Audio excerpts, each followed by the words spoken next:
Glad y'all are here today. So thankful that you're here. And as you know, Troy is leading a revival and he's away from us for a couple more days. But very thankful he has allowed me to do this morning. You know, he mentioned the other day that I was like a Swiss Army knife. I kind of think of myself as a dull butter knife, that's for sure, because this is not my wheelhouse for sure, but very thankful that you're here. You have your Saints Alive guide. There's a number of things that are coming up that I want certainly you to pay a lot of attention to and to be in prayer for. Certainly our Vacation Bible School that's coming up very quickly, and certainly you can be praying, and then also see page for more info of how you can be part of this. And certainly it's a great ministry with our children, and we see so many children coming, and it gives us great opportunity to minister to those and really to pour into those for a few days. You also see Compelled by Love's coming up on May 5th. This gives us a beautiful opportunity to touch the community through different service projects and things like that, and we just continue to gather those. And so I would just ask you, as you see needs that are in or around your area that you live, just let me know, and I don't mind going in and checking on those folks and seeing how we can be of service. I just really want Auburn to be able to touch our community and to be out, and we're starting to do that, and just hope that you will be involved in those things as well. And then you see Sunday night our quarterly business meeting that'll be right here Sunday evening. So all these things and more, really excited about what God is doing in this place. Let me pray with you, and then we'll sing a little bit. Let's pray. Father, we are thankful for the opportunity we have to gather this morning. Lord, to look at your word, to sing praises to you, and Father, to seek what it is that you have for us on an individual basis as you intimately connect with us. So today, Lord, as we look at your word, Lord, I pray that you would just penetrate our heart with truth, and God, that we'll walk out of this place different than we came in and be more and more willing to follow after you. Lord, thank you so much for today. Thank you for your love, for we ask this all in your name. Amen. If you would, just take your hymn books, and we're going to look at our first one this morning. 425, He Keeps Me Singing. I love this one. We're going to sing the first, second, and fifth verse, Miss Billy, if you don't mind. First, second, and fifth. And so y'all sing along with me.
Jesus is mine, 334. We'll sing all three verses of this.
Thank you so much for singing this morning and for being part of that and for covering me in some ways.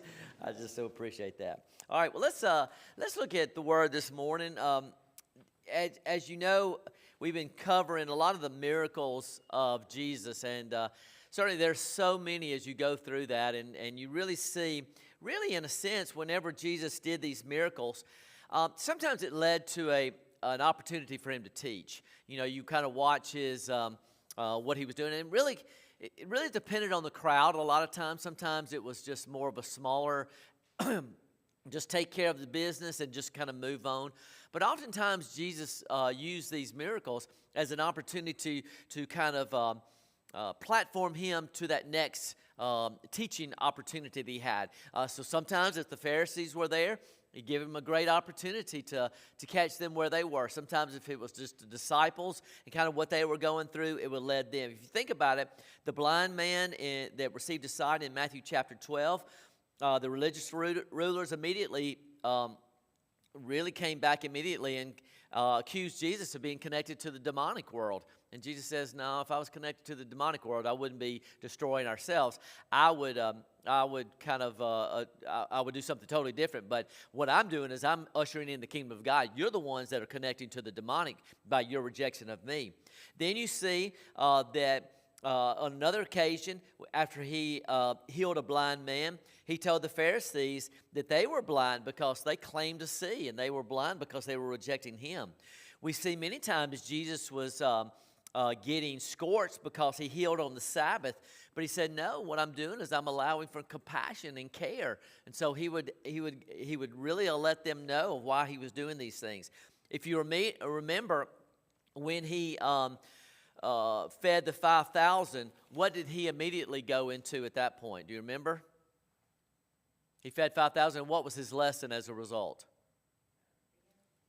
Well, he would go into that on the mountain, but he used the opportunity to expand on I am. What did he say?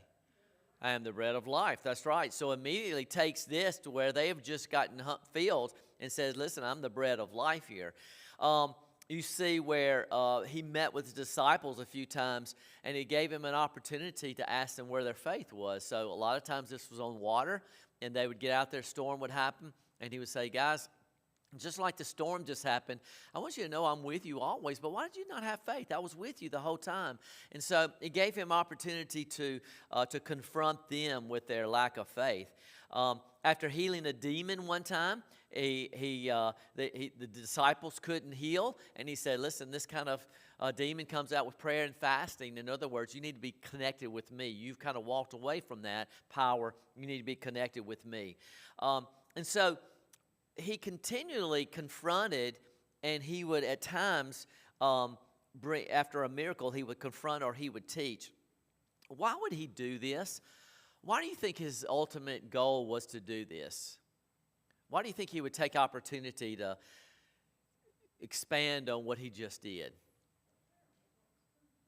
To prepare, I think so. To prepare for what was to come.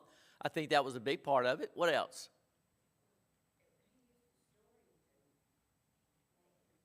Absolutely. So he would do this miracle, and then he would maybe break into a story or something to just kind of prove what he just did. And so these things often worked in concert together.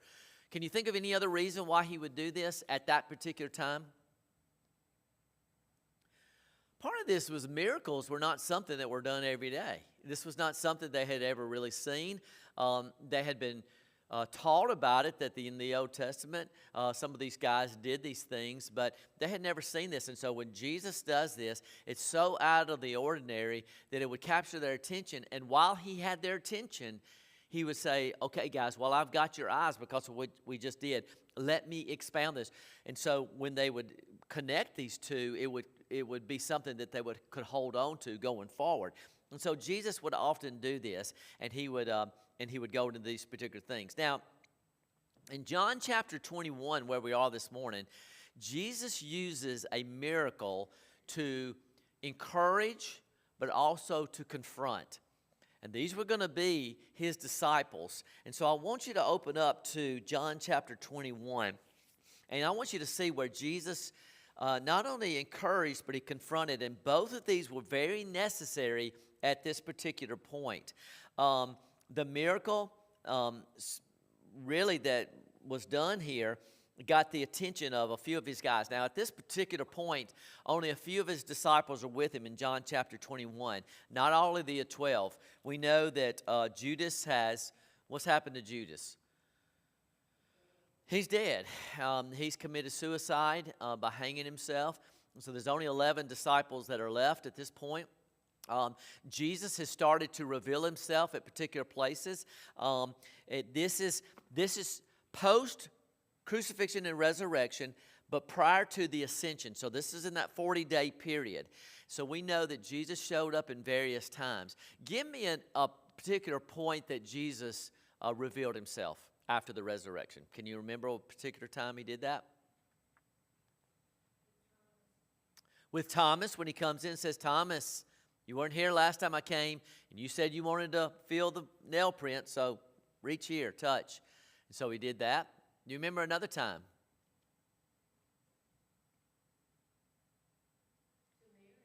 To Mary, right at the tomb. Absolutely. Mary Magdalene and some of the other ladies. We talked about it not too long ago, but do you remember the road to Emmaus? When on Easter Sunday we talked about that, to where the two disciples, with Cleopas and another, are walking, and Jesus just kind of walks up with them and begins to talk with them. So Jesus would often come in and then he might disappear. He would come in for just a minute. He didn't have to open a door. He just appears. And so Jesus has this post-resurrection body. Sometimes he would linger for a moment. Other times he would stay for a little bit longer.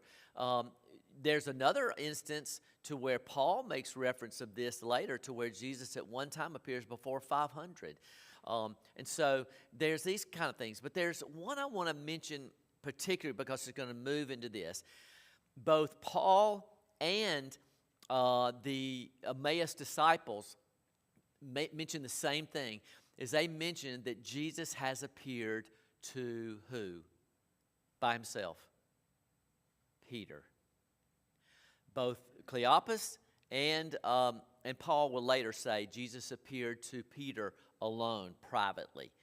Now, why would Jesus do that? Out of all the people that are on earth at that time, why would Jesus appear privately to Peter? He had denied him. And there needed to be a one-on-one. Needed to be a one-on-one. Peter, who had promised all along the way, hey, if everybody runs from you, you can count on me. I'll be the one that'll stay. Jesus, if everybody runs, if everybody just hides, I'm willing to die with you. He said a lot of big things, and then when the pressure was on, we know that 3 times he denied Christ. And so Jesus, coming back, had to meet privately. Just out of curiosity, in your own mind, how do you think that meeting went? When Peter sees Jesus privately, when Jesus shows up and there's Jesus post-resurrection, how do you think that the meeting went? Was Jesus mad at him? Was Jesus yelling at him? How do you think it went? Just out of curiosity. It doesn't say. It just said he met with him privately. I would tend to think he still had big plans for Peter, didn't he?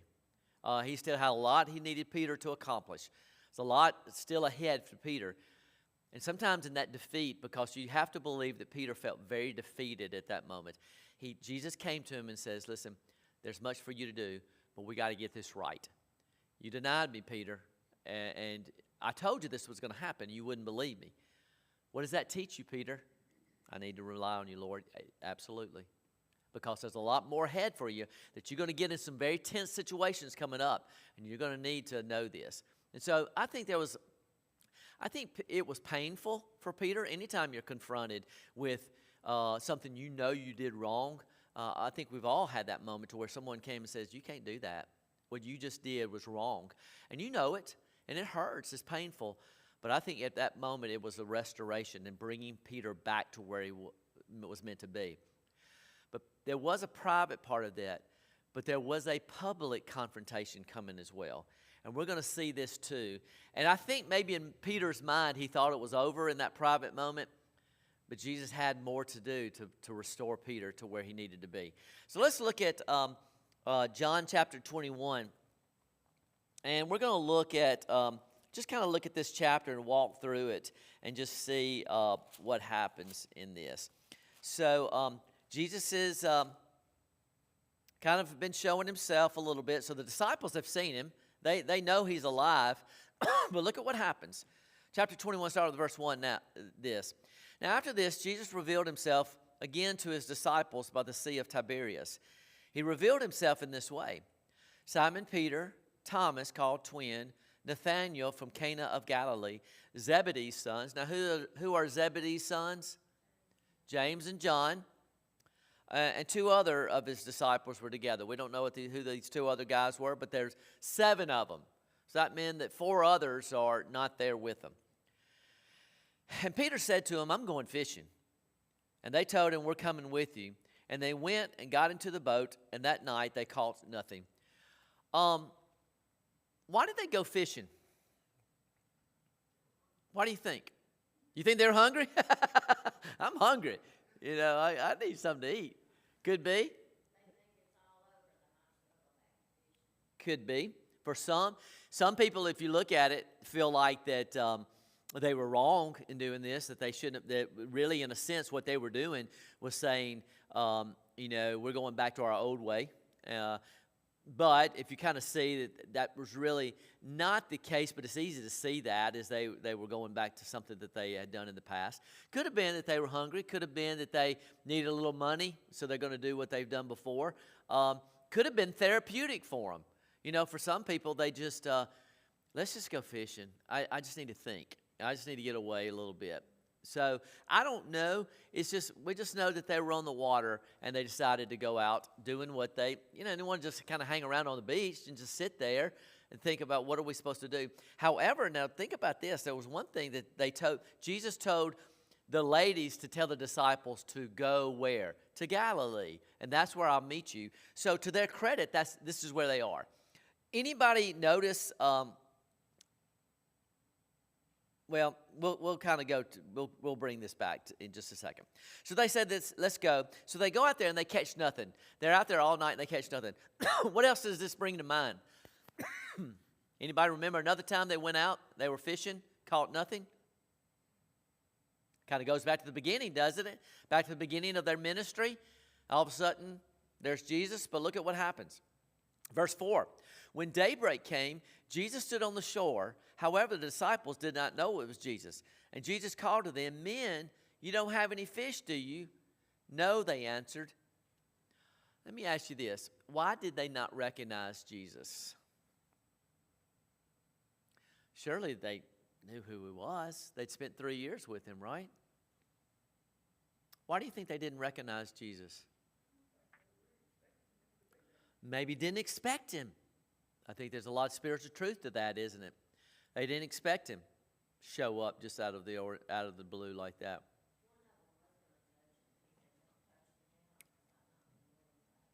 Yeah, and that was back right after he was raised from the dead, right there at the tomb. Why else do you think they didn't recognize him?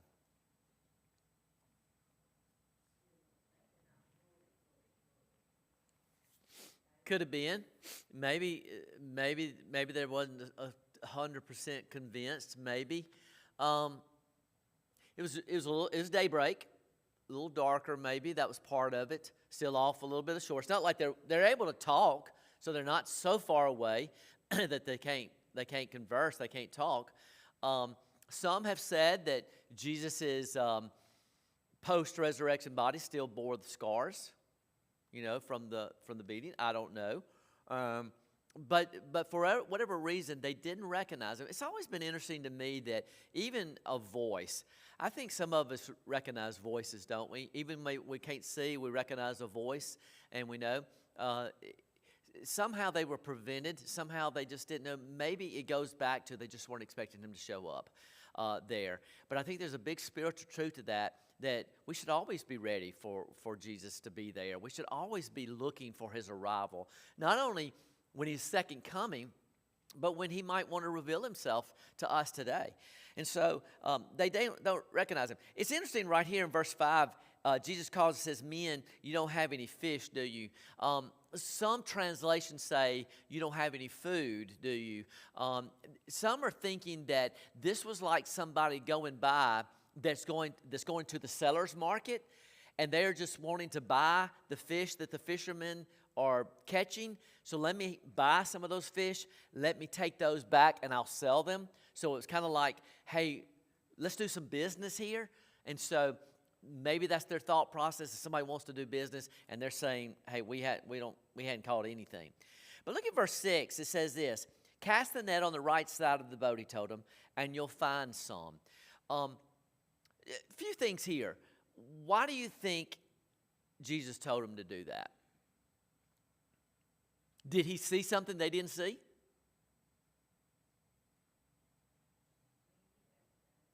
He did know everything. I mean, he was orchestrating this whole event. He knew what was about to happen.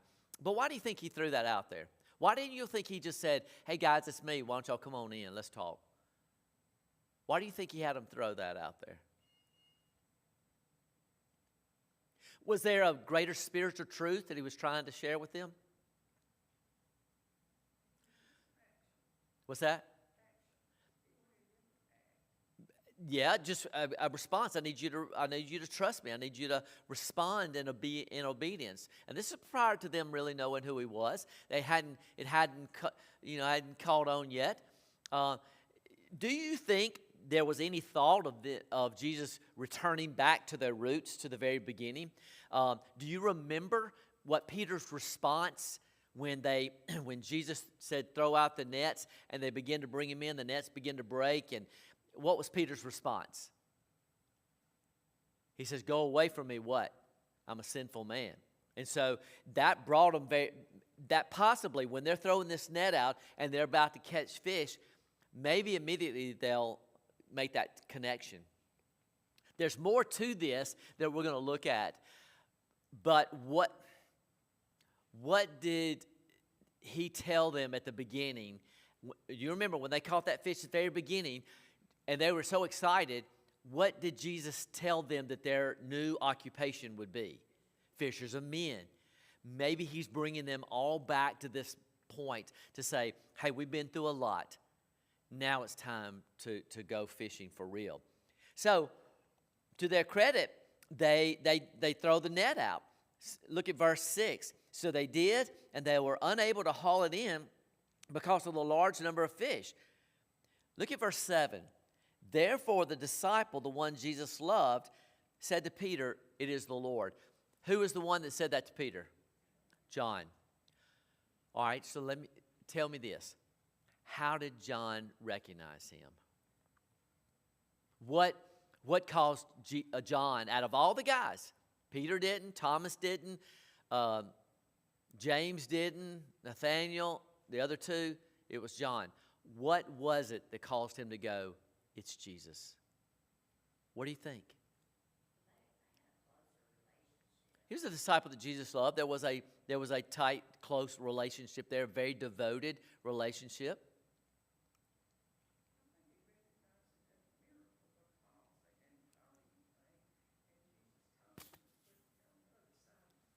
Yeah. Yeah, I think so. You know, it's always interesting to me how two people can see the same event and one be really touched and another walk away without recognizing it. There's so many instances in the Bible, especially after some of these miracles, where some people would just rejoice, and then what would the Pharisees do? They would just get colder and want to kill Jesus. It was just a total opposite reaction. And so seeing the same event but not being touched at all. It can be on a Sunday morning to where God's presence is really felt here, and some people really feel, man, God just really showed out today, and other people go, I didn't feel nothing, walk out the door. And so it is really interesting to me that John, out of all the guys, immediately goes, it's Jesus, while the rest of the guys are just trying to pull in the fish. And they're not even thinking about the guy on the shore anymore. And John lets go of the net and goes, that's Jesus. So what happens when he says that? Look at the last part of verse 7.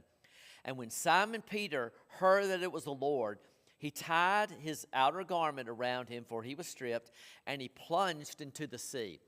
So Peter's reaction, does it surprise you? Why does that not surprise you that Peter responded like that? He was what?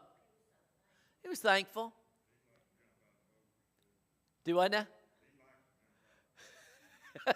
Do you think that, and this is just out of curiosity, do you think he thought his feet were going to stand on solid ground? And do you think he was going to go running across that water like the old days? Did you think, I've done it once, I can do it again? And he goes, bloop, and he goes down into the water. I don't know. But to me, this doesn't surprise me at all, that Peter's response is, I'm not waiting on this boat to get to the shore. I'm jumping in. Because Peter, out of all the guys, was more impulsive than anybody. Always, 100%.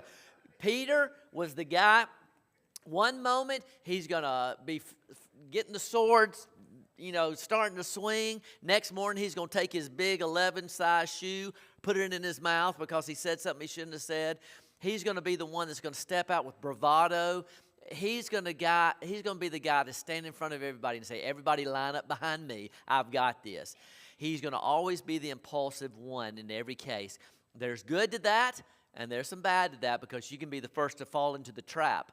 But there needs to be that leadership part of him, and that bravado and that impulsiveness is on full display here. So as soon as he hears John say that, it is the Lord, he doesn't think twice. He wraps around something around his body, and he jumps in and begins swimming to the shore. So what happens? He leaves some guys behind. Look at verse 8. But since they were not far from land, about 100 yards away, the other disciples came in the boat, dragging the net full of fish. And when they got out on land, they saw a charcoal fire there with fish lying on it and bread. And Jesus told them, bring some of the fish you've just caught. What would that bring to mind for these guys?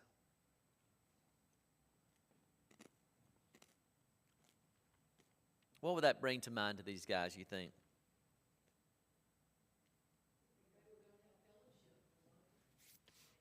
Yes, fellowship. Huh?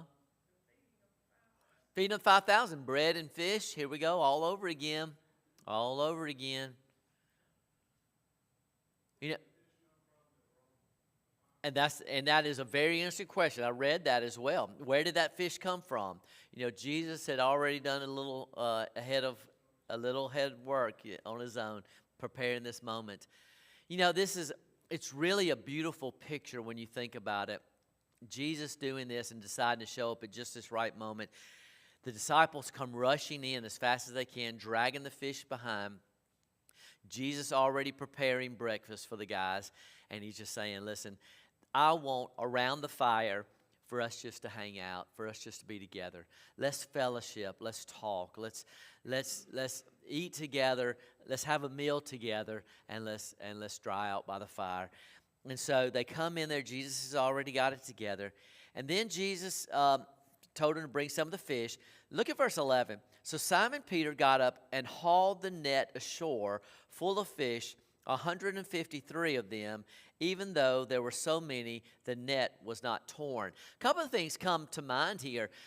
It doesn't say that the other disciples pulled the net in.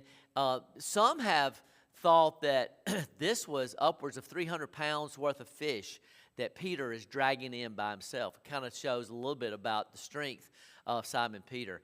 But any reason why John might have put in there that there was 153? Why would he put a number in there? Is there significance to that, or is it just something else? A lot of people have tried to put a reason behind that. Tried to say, okay, this is symbolic of this, and this is what it's pointing to, and this is what's there. I don't know. I think these guys were just being good fishermen. That's what they do. That's what they did. And they were sorting the fish. They were counting them as they went. I think that's just what fishermen, that was just their business mentality. And I think that's just, but I think it's also an indication that this really happened. It's a strange number, 153. I think it was just another way of John saying this really happened. Instead of having a round figure, he just says it was 153 on the dot. And it's a way for him just to say there's accuracy to what I'm just writing here. The net's not torn. I think that's a beautiful picture as well. Look at verse 12. Come and have breakfast, Jesus told him. And none of the disciples dared to ask him, who are you? Because they knew it was the Lord. Is that interesting to you that they're sitting there going, they're looking at him and they're going, I don't want to ask you if you're Jesus, but I know you're Jesus. But I don't want to ask you if you're Jesus. What do you think that's going through their mind? Why did John write that? None of the disciples dared ask him, who are you? What do you think? Is there still some uncertainty? I don't think so. I think they knew this was Jesus, the post-resurrected body as well. But still, we have to understand, had anybody in the history of mankind been resurrected from the grave? No, never. Jesus had brought somebody back, but they were going to die again. Lazarus had come back after 4 days, which is an incredible miracle, but Lazarus would die again. Jesus was back, and they had seen him die on that cross, and nobody was there to say, Jesus, come forth. Jesus comes out on his own. So this had never happened before. So everything is really fantastic. I think there was some differences. I think there was no doubt that was who it was. I think that they had no doubt that this is Jesus. We recognize him. But I think there was just something different about him, just this post-resurrected state of him. Again, some say that he bore the scars, but I think there was something that had changed to where they knew that was him, but there's something a little different where there was no doubt. They didn't, and they were kept from it for certain, as well. There was a lot of times, Mary Magdalene, supposing he was the gardener, where have you laid the body? And then when he says Mary, she goes, Jesus, immediately recognizes. So there was just something that didn't immediately make you go, that's him, but then at the same time you knew it was him. There was no doubt. So there's no doubt that these guys, but look at what happens. They knew it was the Lord. Jesus came, took the bread, gave it to him. He did the same with the fish. This was the third time Jesus appeared to the disciples after he was raised from the dead. So he's revealing himself over and over. So up to this point, what is Jesus' main goal for these guys? What is he doing with these men? What does he do? What's that?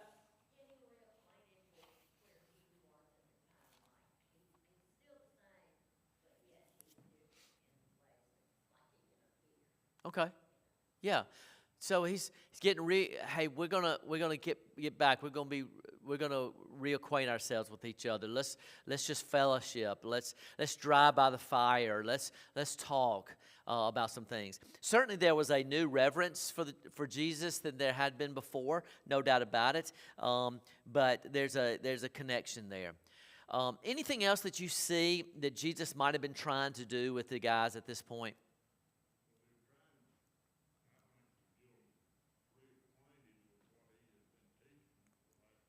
Absolutely.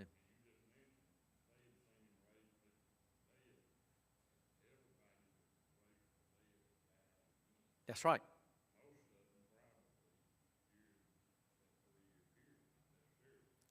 Mm-hmm. Absolutely. Absolutely.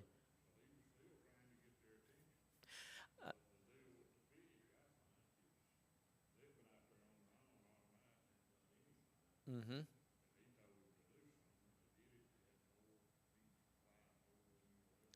More than you'll ever need. Mm-hmm. Mm-hmm. That's good. That's right. That's right. So everything that Jesus does is very intentional. He's doing all these things to reconnect them back with who he was. Remember, Jesus is never going to do anything contrary to what he's done before. It's going to always be according to his word. And so when Jesus is breaking bread, breaking fish, he's bringing them back to the very beginning. All these things are so that they can recognize him for who he is. It's all these things have just coming back to this point. And Jesus knows what he has to do. But now there has to be a painful moment in this story. John, remember when John is writing this book, we never need to forget this. This is an eyewitness account. So as John is writing this down, remember, years later when John is remembering this moment, he's going, I will never forget this as long as I live. We're around that fire. Jesus has cooked up some fish. We brought some of the fish in.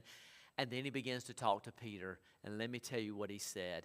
And this was a very painful moment for Peter. But except for John, all the rest of the guys had done what as well? At the crucifixion, they'd run away too, hadn't they? John now stays at the cross, but the rest did not. So then it's a very painful moment. Look at verse 15 going forward. And when they had eaten breakfast, Jesus asked Simon Peter, Simon, son of John, do you love me more than these? What did Jesus call Peter? What did he call him? Simon. Why did he call him Simon? Why did he call him Peter? Why did he change his name to Peter? The rock. Yeah, you're going to be the rock. And you're going to be one that's going to be a standout. You're going to be leading the way. You're going to be strong. But you're Peter. But going back to the Simon, what was Jesus saying to him? Yes, you're weak without me. You're weak. You're weak, and it's almost like you're back prior to us meeting.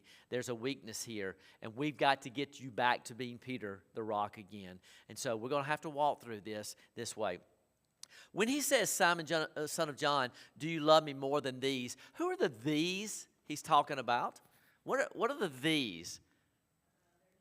Okay, so is he saying, Simon, do you love me more than you love these guys around you, your fellas? Do you love me more than these friends of yours? Okay, all right, so that's the second thing. So do you love me more than you love these guys?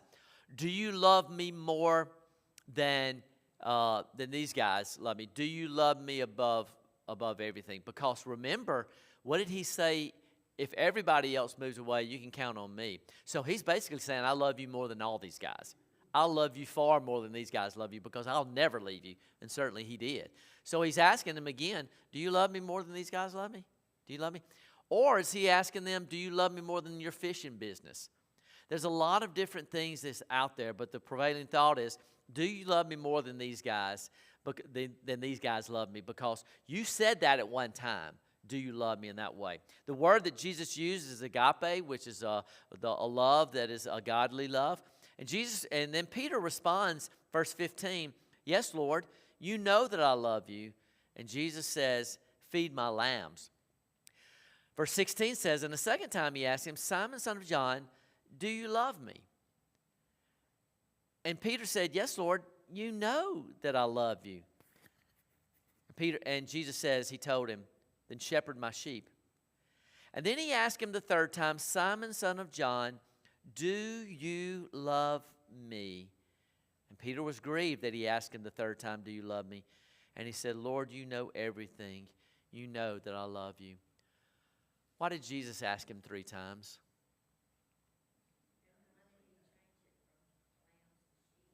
Yeah.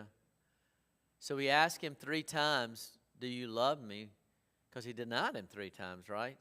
He denies him 3 times, and he has to restore him 3 times. And he says, feed my sheep, shepherd my sheep. And he says, feed my sheep again. And so he's basically saying, I'm moving you to a different role, and your role is in this pastor role. This role is for you to feed those guys around me, but you need to be restored back to what you were meant to be. You were not meant to be this weak link. You were meant to be strong. But we've got to walk through this. Why was that important for Jesus to publicly restore Peter? Why did he have to take him in front of the other 6? And they had to hear that as well. Why was that important?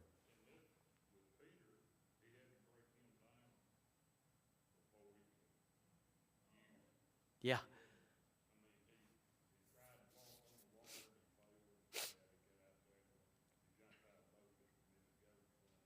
Mm. Yeah, that's right.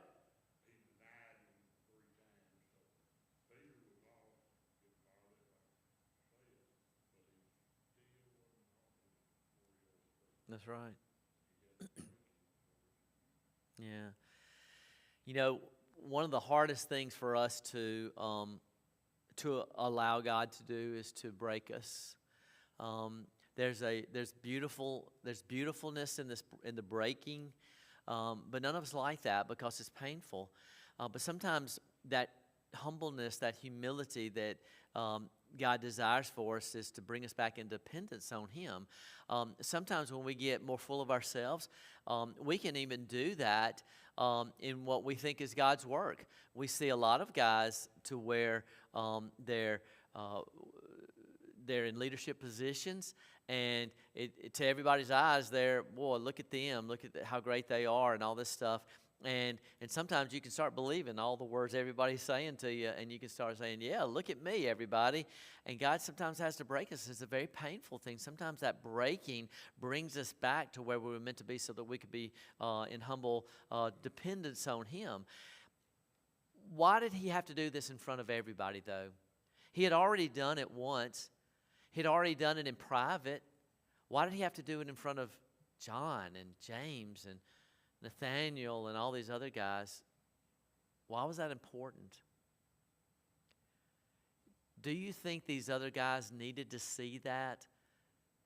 Not only for their own failure, but also to see Peter restored too. They knew what Peter had done. Every one of them knew that Peter had denied Jesus at just an opportunity, a perfect moment. They knew he had done that. But for Jesus to restore Peter in their sight would bring Peter back into a leadership role that he needed to be.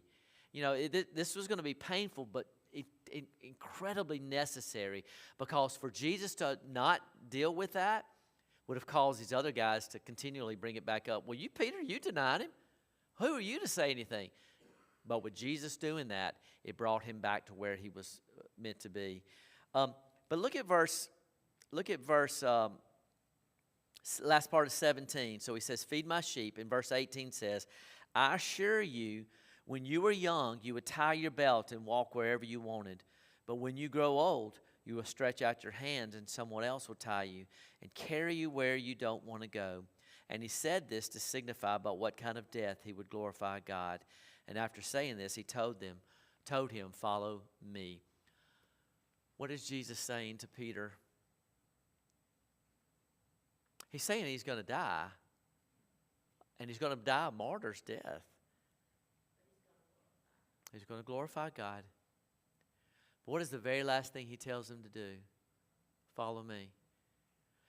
How would you like it to know you have a death sentence coming up, and Jesus says, but I want you to keep following me.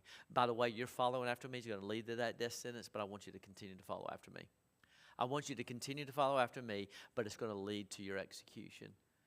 You know, a lot of people would go, you know what, I think I'm going to take a different path. I think I'm going to go a different route because I don't really want that. But Jesus was letting him know, Peter, I'm restoring you because I have a lot of plans for you, and you're going to shepherd a lot of sheep that are going to follow. They're going to be followers after me, and you're going to grow them, and you're going to strengthen them, and you're going to send them out to the uttermost parts of this world. That's what I want you to do. But Peter, your end is going to be death, and it's going to glorify me, but it's going to be to your execution.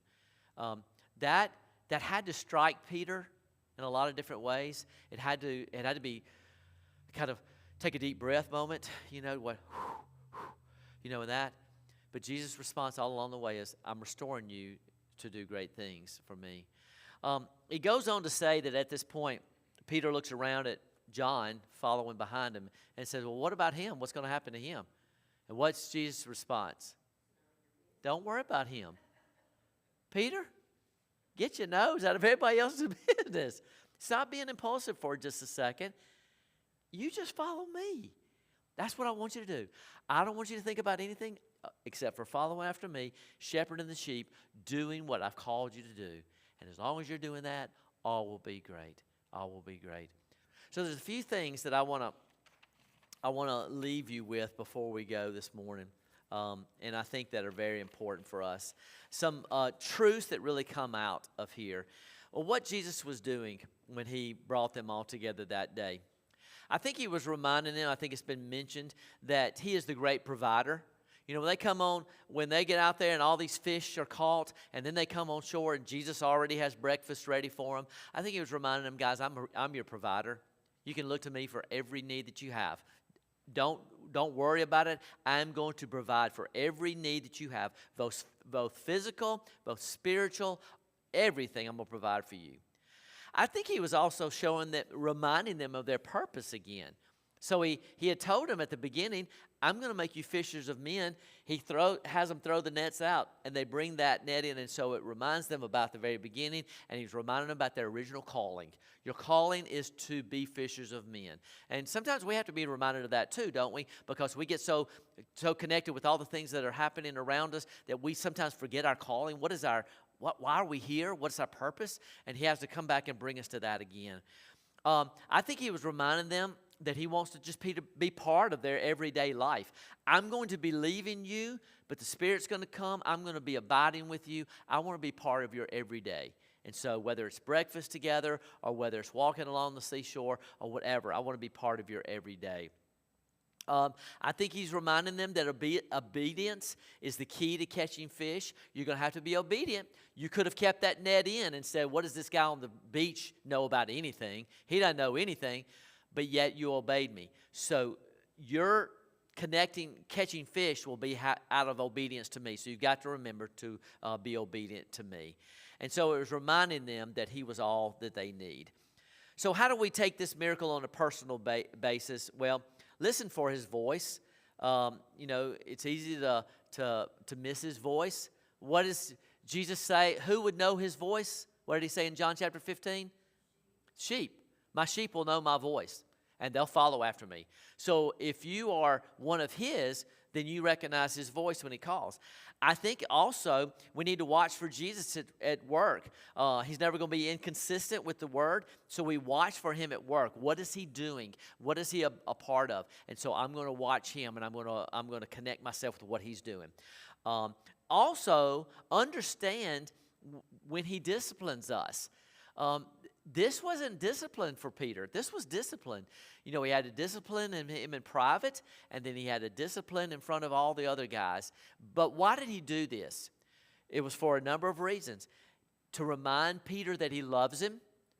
That's biblical, right? The Lord disciplines those he loves. And so it was a reminder to Peter, I wouldn't do this if I didn't love you. I would not do that. And I said this before, and I mentioned before, I don't know if your parents ever said it to you, but when they said, hey, this is going to hurt me more than it hurts you. And you're going, I don't think so. But, as a parent, I think we understand that. And Jesus was saying, listen, I want to let you know that I love you, and I would not do this. I would not go through this painful process if I didn't love you. And then the second part of this is that he is restoring Peter back to where he was meant to be. So you're Simon, but we're going to bring you back to being Peter once again, and certainly he would. Next thing we know, when Jesus ascends to heaven, what is Peter doing? He's out preaching to 3,000 people about the good news of Christ. And then the last thing is he's preparing Peter. He's restoring him in order to prepare him, and all that part is part of the discipline part.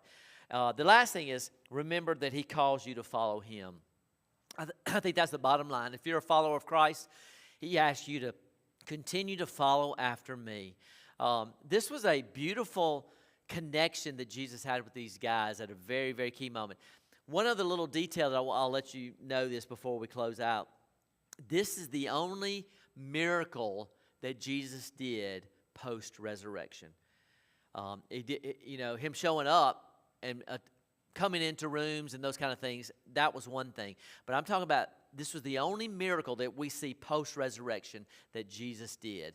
It was allowing these fish to be there. So he saved it for this one moment in order to bring these guys back. And it would make all the difference from where they would go from here. It's a beautiful picture. I love this story. I love the connection that Jesus has with Peter, because Peter needed this more than anybody. He needed to be restored because there was much work for him to do. And just like us, there's much work for us still to do. Okay? Why don't you pray with me? Father, we are so thankful for today, for your love for us. Just thank you for the opportunity we have to serve a risen King. And so, Lord, we just thank you for, God, how you walk with us, how you restore us, how you continue to encourage us to follow after you. And so, Father, I pray, Lord, that as we watched how you dealt with Peter and how you dealt with these other guys, that we would understand, Lord, your calling for us is to follow after you in a very dark world. So, Lord, we just pray that as we go out of this room today, that we'll be more faithful to be obedient to you, and God, that you will use us in this world. Lord, thank you for your love. Thank you for your grace. For we ask it all in your name. Amen. All right, well, I would like to ask you to take your prayer guide, and we're going to